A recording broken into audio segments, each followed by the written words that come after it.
Gyanganj, Shambhala, Shangri-La, siddhashram, a mystic place where people deceive the cycle of life and death. The place we are talking about is known as Gyanganj, which is a kingdom that is believed to be situated in the Himalayan region of Tibet. This place is called with different names like Shangri-La, Siddhashram, or mostly Shambhala.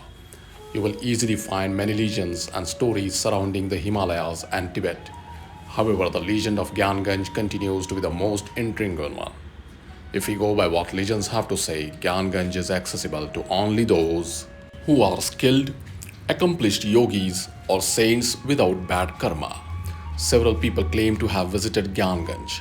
Paramhansa Yoganand, in his autobiography of a yogi, writes about his guru's guru, Mahavatar Babaji, an immortal sage of great age who remains forever young.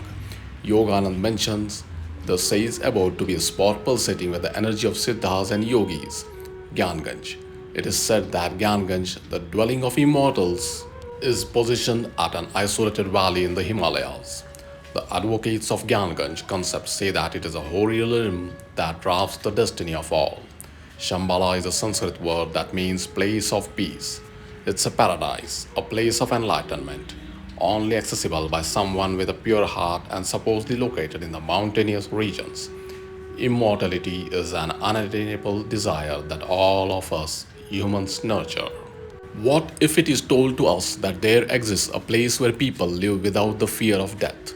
The exact location of this legendary kingdom is unknown, as it is believed that Gyanganj artfully camouflages dwelling has itself from humans, as well as mapping technologies.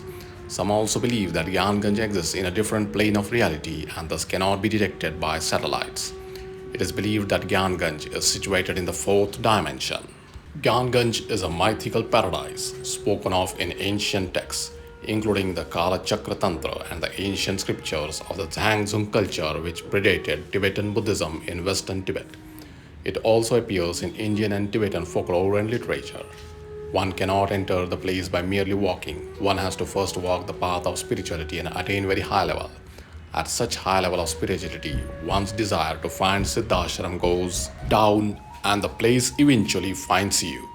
This place is steeped in folklore and mythology. If we go by ancient texts, it served as an abode of yogis, masters, and sages who possess extraordinary spiritual powers and wisdom.